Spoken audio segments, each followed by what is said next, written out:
Muy buenas tardes a todos y todas, ¿qué tal estáis? ¿Cómo se nota que ya está acabando el invierno y que empieza a venir el calorcito? Nosotros, como siempre, volvemos con las mejores noticias de tecnología y videojuegos para que no os perdáis nada de nada. En el programa de hoy traemos además un checkpoint especial hecho de todas esas cositas que quizá no sabíais, pero que son datos muy cortitos como para contarlos en un solo checkpoint. También tenemos, como siempre, nuestro top 5 y nuestra recomendación de la semana, esta vez por el Día Blanco. Así que si vuelves a querer no perderte absolutamente nada de lo que traemos en el programa de hoy, no te muevas del sofá porque comenzamos con Next Level.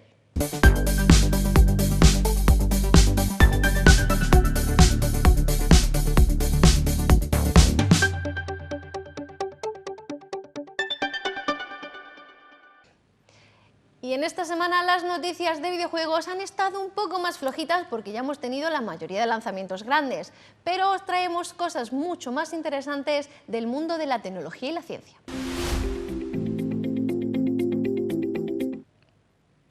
Steven Spielberg tiene miedo de que las inteligencias artificiales acaben con el alma humana. Las inteligencias artificiales cada vez son más comunes y cada vez se utilizan en un mayor número de procesos creativos. Esta tecnología tiene muchas ventajas, pero también podría acabar matando la creatividad humana, algo que Steven Spielberg le tiene especialmente preocupado. Durante una reciente entrevista, el director ha asegurado que si bien la inteligencia artificial es una herramienta fantástica para ayudar a la expresión artística, también le pone muy nervioso darle autonomía a un ordenador y cree que el alma humana jamás podrá reproducirse en una IA. Desde 2001, las inteligencias artificiales han evolucionado mucho y Steven Spielberg está descubriendo cómo su película de ciencia ficción cada vez es más ciencia que ficción. Las MetaQuest podrían tener su propia suscripción mensual. La reciente bajada de precio de MetaQuest no sería la única medida de los dirigidos por Mark Zuckerberg que tomarían para impulsar las ventas de sus cascos de realidad virtual.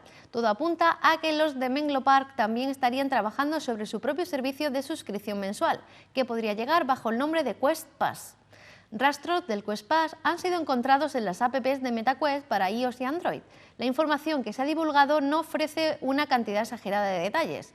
No obstante, deja entrever que la supuesta suscripción sería similar a la que Sony ofrece a través de PlayStation Plus. Quedará por verse si este supuesto nuevo plan de Meta ayuda a generar un mayor interés entre los usuarios de gafas como las Quest 2. Y parece que Sony tendría que revelar a Microsoft lo que paga por sus exclusivos. Sigue abierta la guerra entre Sony y Microsoft a causa de la compra de Activision Blizzard por parte de la segunda compañía. El último movimiento judicial afecta negativamente a PlayStation, ya que tendría que revelarle a Xbox todos los detalles de sus acuerdos de exclusividad con terceros. Sony intentó frenar esta petición alegando que esa información no es relevante ni necesaria para el caso, pero tanto Microsoft como el juez de la FTC, Michael Chappell, no piensan lo mismo. Esto significa que Microsoft tendrá las puertas abiertas para conocer cuánto paga Sony a los editores para que los juegos exclusivos no pasen las fronteras, además de poder ver todas las condiciones que se dan. Solo queda entrever qué desenlace le espera a las dos compañías y, sobre todo, qué repercusión tendrá esto sobre los jugadores. Y al parecer Pekín acaba de vivir una asquerosa lluvia de gusanos. En los últimos días se ha viralizado un vídeo en el que puede verse lo que parece un reguero de gusanos sobre las calles de Beijing y sobre los coches aparcados en ella. Se habla de una lluvia de gusanos, pero aunque llueve mucho de lluvia, quizás no sean gusanos lo que vemos en las imágenes. Los principales sospechosos son los álamos. Las flores de álamo se disponen en amentos alargados, pequeños racimos que si caen de los árboles pueden parecer gusanos. No se trata de un fenómeno extraño para los habitantes de la península ibérica, donde las tormentas a veces dejan tras de sí gusanos vegetales. Gusanos o flores, lo cierto es que las historias de animales lloviendo del cielo no son nuevas e incluyen auténticas lluvias de gusanos. A 20 gusanos por metro cuadrado, en 2015 el fenómeno pudo observarse en Noruega. Bloober Team quiere seguir siendo independiente. 8 años después de que Bloober Team se diera a conocer formalmente como el estudio desarrollador de juegos de terror, el estudio se prepara para otro cambio, aunque hay que reconocer que es un poco menos radical. quiere que sus juegos empiecen a competir con gigantes de la industria del terror y géneros adyacentes como Resident Evil, The Last of Us y Hellblade, y comienza su periplo con el remake de Silent Hill 2. Sin embargo, Prior Babieno, CEO de Bloober Team, asegura que no quieren ser adquiridos por otra compañía más grande, ya que perderían parte del control creativo que necesitan para sus videojuegos. No es fácil mantenerse independiente en la industria actual. Que se lo digan a Obsidian, Bungie o incluso a gigantes como Activision Blizzard. Pero de momento este estudio quiere centrarse al 100% en llevar a los jugadores la mejor experiencia de terror que puedan crear.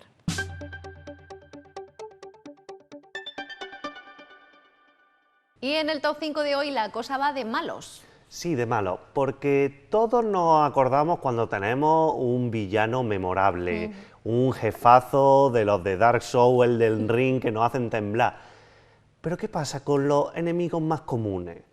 Esos que incluso pasan más a la historia, ¿vale? Eso es lo que venimos a recordar hoy. 5 de los enemigos más famosos de los videojuegos que no eran gran cosa. En el puesto número 5 tenemos a los Headcrab de Half-Life. Los Headcrab son pequeños alienígenas que se copian de Alien y buscan pegarse a la cara como los abrazacaras para así controlarte como si fueras un zombie. Pero claro, primero deben volverte un cadáver y para ello lo mejor que pueden hacer es moverse rápido y saltarte a la cara para pegarte mordiscos asesinos en medio de tu puente nasal. Pero bueno, un poco de puntería y ¡ala! Tienes un desafío más o menos bueno para golpear a un enemigo pequeño. En el puesto número 4 tenemos a Cactilio de Final Fantasy. Cómo Cactilio se convirtió en un personaje tan icónico dentro de la franquicia Final Fantasy es confuso para muchos. Estos enemigos, que se vieron por primera vez en Final Fantasy VII, tienen gran reserva de salud y tienden a huir lo más rápido posible antes de usar su ataque de 1000 agujas. Si logras tener un par de Limit Break a mano para su aparición, puedes lograr una victoria, pero la molestia absoluta y el diseño del enemigo han dejado a más de unos jugadores rascándose la cabeza. En el puesto número 3 tenemos a los limos de Dragon Quest. Los limos son los monstruos más comunes de Dragon Quest y la mascota de la serie. Son pequeñas babosas con caras bobaliconas que tienen múltiples formas, aunque prácticamente todas ellas solo saben golpear con un placaje bien dado y no pueden hacer nada complejo como tácticas o magia. Pero eso no evita que en los primeros niveles te los encuentres hasta en la sopa, y que hagas lo que hagas no podrás evitar que sigan por estas tierras hasta el fin de la saga. En el puesto número 2 tenemos a los fantasmas de Pac-Man. Puede que en su mundo sean enemigos inmortales y tal vez puedan acabar contigo con solo tocarte. Pero siendo sinceros, los fantasmas de Pac-Man, si bien se han vuelto un enemigo mundialmente reconocible, no es que tuvieran muchas luces. Quiero decir, si no fuera porque te superan en número, no podrían contigo ni en 1.000.000 de años. Pero lo cortés no quita lo valiente. Junto con el protagonista de su juego, se han vuelto en una silueta que representa a los videojuegos. En todas partes y por siempre, reconoceremos al Cuarteto Fantasmal. Y en el puesto número 1 tenemos a los Goombas de Super Mario. Uno de los enemigos más recurrentes e icónicos son los Goomba en cualquier título de la saga Super Mario Bros. De hecho, es el primer ser al que el fontanero bigotudo debe hacer frente en la entrega original de 1985, y su presencia se ha expandido por todas las entregas del mítico personaje de Nintendo. Pero su apariencia inofensiva es uno de los rivales más tocanarices, ya que siempre hay uno en su especie en el punto más inoportuno, justo después de dar un salto o girar una esquina.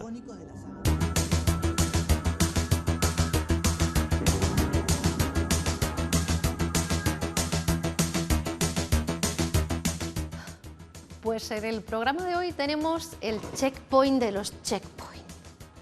Pues sí, porque como el clima que tenemos ahora, ¿no? Que tenemos un trocito de frío, un trocito de calor que viene a traer estos resfriados, ¿no? Que tenemos ahora, pues hoy vamos a traer esos checkpoints que son un trocito de que no dan para un checkpoint entero, pero son muchas curiosidades que creo que están bien que se sepan. Entonces hoy tenemos un montón de ¿sabías que...? Sí, hoy son los vídeos estos de TikTok que te dicen ¿sabías que? Y la mayoría ya lo sabes, pues más o menos así, pero seguramente la mayoría no lo sabe. Vale, bueno, a ver cuántos no sé. Vale, ¿no? A ver. Pues mira, vamos a empezar por unos basiquitos, ¿no?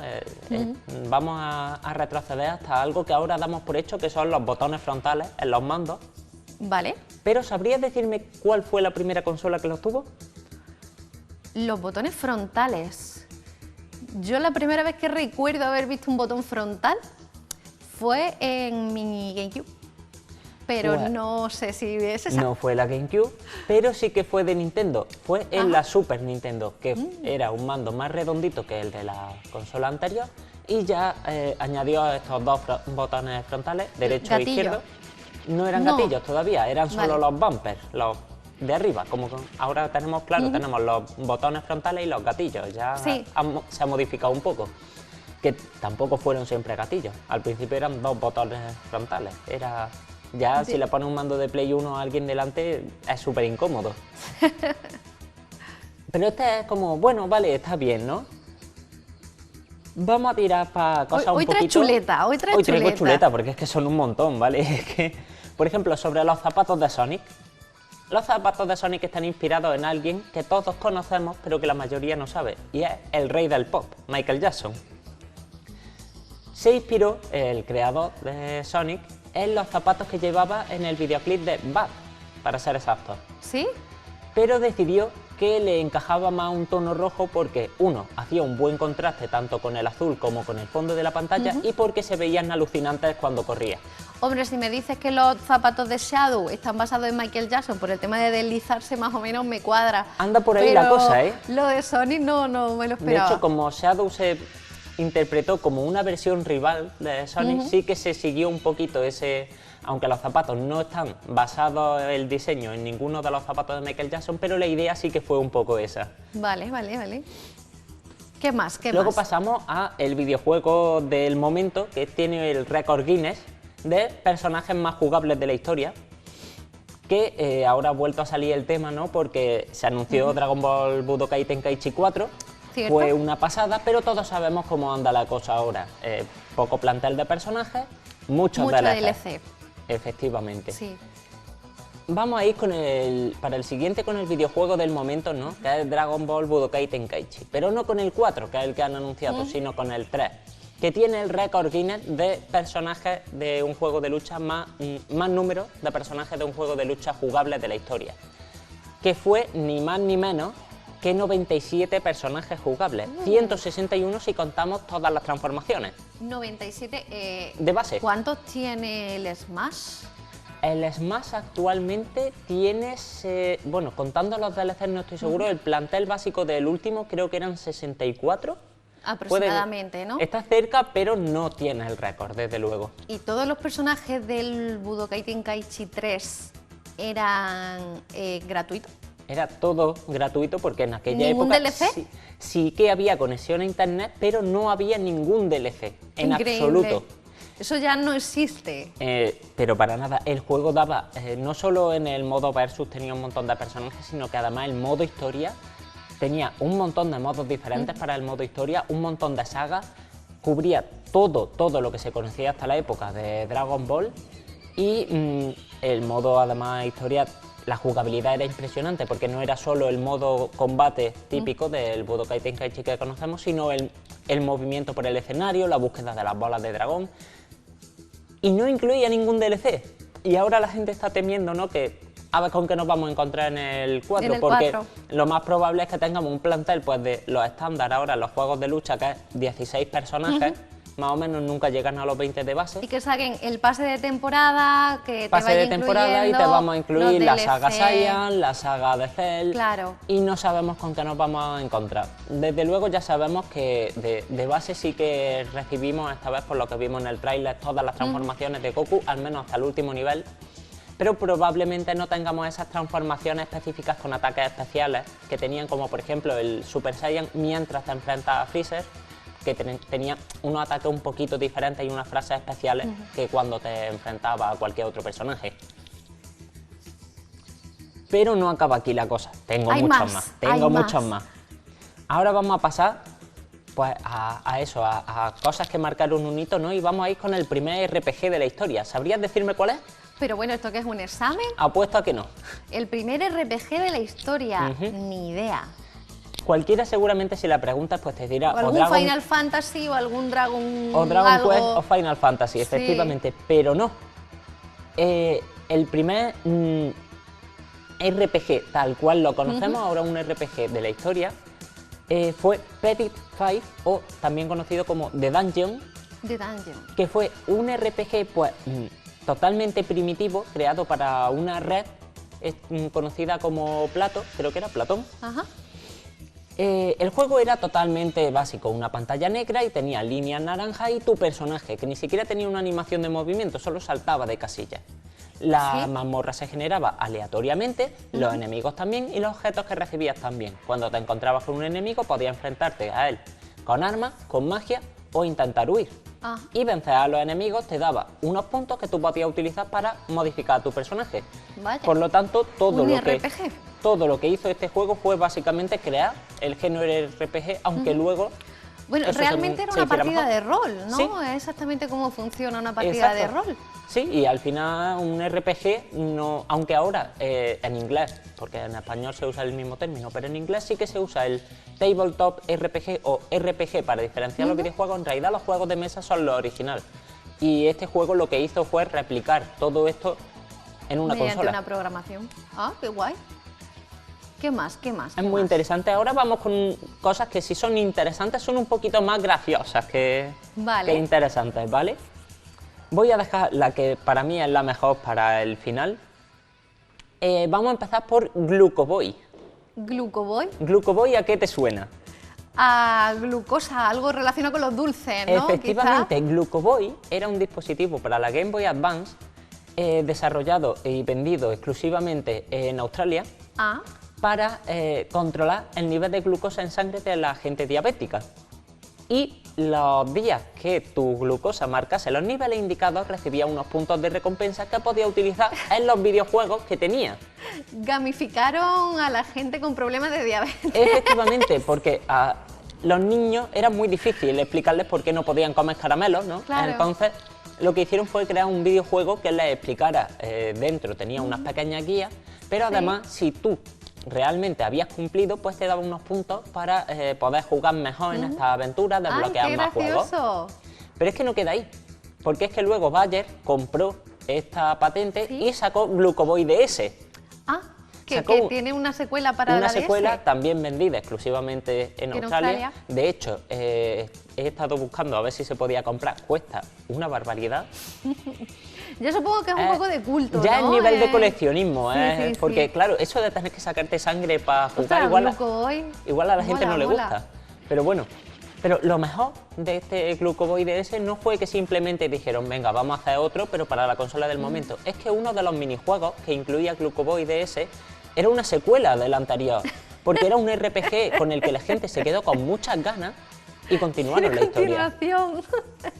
Es buenísimo, o sea, hay juegos que estamos rogando tener una secuela y aún así no hay manera, pero Glucoboy lo tiene. Glucoboy 2. Para que veas hasta dónde puedes llegar en la gamificación, ¿no? Es como... Qué guay, qué guay. No se me habría ocurrido. Oye, pues juegazo Glucoboy, ¿eh? Vamos a ir, antes de ir con el final, no lo tengo aquí apuntado, pero creo que también es digno de mención. Que si bien a día de hoy cuando hablamos de PSX, normalmente pensamos en la PS1, pero PSX en realidad no es la PlayStation 1. En Japón sí que se sacó un dispositivo llamado PSX, que era ni más ni menos que un reproductor de vídeo combinado con una PlayStation 2.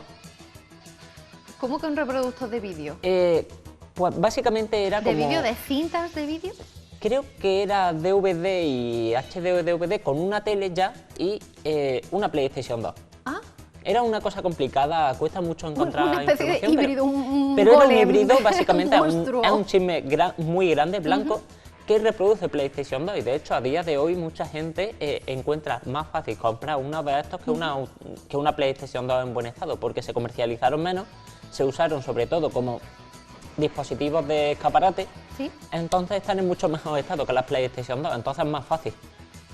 Y era como eso, como una tele que ya tenía integrada una Play 2. Pero no fueron los primeros en hacerlo, porque Nintendo ya sacó una Famicom que iba integrada en un televisor, aunque solo se comercializó una vez más en Japón, pero el añadir directamente tu videoconsola a la televisión fue una cosa que claramente se estudió allí para hacer. Puede que al final, pues no cuajó, ¿no? Porque no se ha seguido haciendo, Pero bueno... Que es mucho más fácil venderte dos cosas por separado que una sola. Exacto, Sony de todas formas sí que recordamos que lo volvió a intentar, no exactamente combinándola, pero sí vendiéndote que su PlayStation 3 iba a funcionar mucho mejor en la Sony Bravia, esta televisión tan gargantuesca y absurdamente grande que no alcanzaba luego la resolución a verse bien realmente, porque seguía siendo 1080p. En una tele que, bueno, que simplemente pues, era muy gigantesca. Era como esta mesa. Madre mía, Recuerdo, mi primo la tenía. Era absurdo, no podía jugar al FIFA, ¿no? Tenías que ir siguiéndolo como un partido de tenis. Y ahora vamos con el que para mí es... el gran final. El gran final, el más extraño, el que más extrañaba hasta a mí, que ya he visto como de todo, ¿no? Sí. Y es sobre GTA. Y dices, a ver qué me cuentas de GTA. Pues no, es que GTA no iba a ser un juego tan horrible como es a día de hoy. GTA iba a ser un juego de coches. Claro, tiene sentido, Grand Theft Auto. Pero no era que robasen coches, es que el coche era un ladrón. ¿Cómo? Vale, había tres modos, ¿vale? Estaba el modo carrera, sí, el modo versus y el modo policía y ladrón. Vale. Era un juego de carrera visto desde arriba, pero en el que tú tenías uno que de los escapar coches de la policía, era el policía, ¿no? Y el otro era el ladrón. Y era como pillar, como quien dice, como cuando los niños juegan en el parque a policía y ladrón, pero con coches. Entonces, claro, añadía sus derrapes, tenía su gracia, pero no terminaba de convencer mucho. Pero surgió un glitch. Surgió un glitch por el que la policía, cuando estaba manejado por la IA, embestía contra tu coche y te sacaban del recorrido principal. Y de esta manera, pues eso acabó dando la idea, ¿no? De, oye, ¿y si convertimos esto en una salvajada absoluta? Y si añadimos un personaje que pueda pegarle a la gente por la calle, luego, no pues, atropellar señoras mayores. Grand Theft Auto de primera estaba visto desde arriba, para los que no lo sepan, sí, tú te podías bajar de tu coche, en este no. De hecho, se llamaba, creo que era Grand Chase, Car and Chase, una cosa que no era esto, sí, ¿no? que era de persecución, ¿no? Era un juego de persecuciones realmente. Pero como no convencía, porque ya el mercado estaba saturado de juegos de coche, cuando surgió este glitch ya vieron la clave de ya tenemos la programación hecha, lo único que tenemos que hacer es no arreglar ese glitch y montar un juego alrededor. Vaya.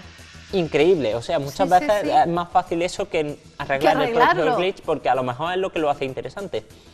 Que de hecho lleva mucho a esta idea, ¿no? Ahora de que los parches son un poco bien pero mal, ¿no? Porque hay mucha gente a la que le gusta aprovecharse de los bugs, encontrar los glitches, encontrar cosas que no se suponía que eran así, pero se pueden utilizar y no le gusta que se las arreglen. Pero bueno, ¿no? Es lo que hay. Es lo que hay. Estamos conectados, estamos constantemente actualizados y a veces para bien y otras veces pues nos fastidia un poco, ¿no? Como cuando ajustan estadísticas de algunos objetos en el juego y ya ahora de ajustan repente... un juego, te quitan el rocket jump, tenemos que pagar por los personajes, pero bueno, las cosas han cambiado para bien o para mal, tenemos que adaptarnos o hacernos oír. Siempre hay esas dos opciones, compro el producto y me aguanto, o no lo compro y intento que las cosas cambien. Lo que no podemos hacer es comprar el producto y luego quejarnos porque eso no vale para nada. ¿Nos queda alguno más o pasamos a la moraleja de hoy? Estos son todos. La moraleja de hoy es muy simple. Si te quieres seguir enterando de las cosas, sigue viendo el programa y seguid llamándome. Pues ahí lo tiene. Si queréis seguir enterándoos de todos estos checkpoints y de todos estos datos tan interesantes, no os perdáis nuestros próximos Next Level.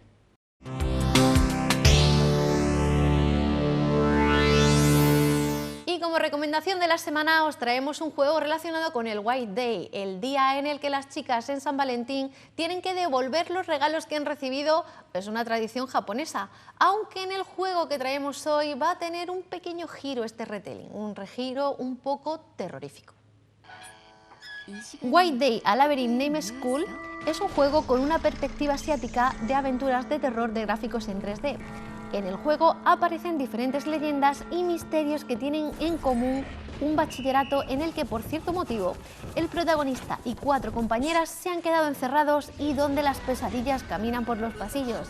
El protagonista es un simple estudiante que deberá defenderse de conserjes poseídos, superar distintos fenómenos sobrenaturales y huir de cualquier fantasma que aparezca junto a una de las 4 estudiantes que también están allí encerradas. Con su terrorífico tráiler nos despedimos hasta la semana que viene.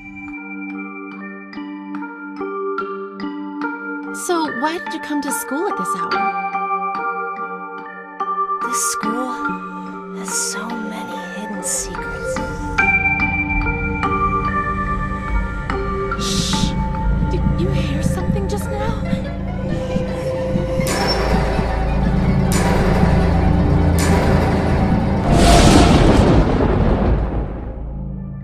Maybe the rumor's true. I mean, especially on a night like this.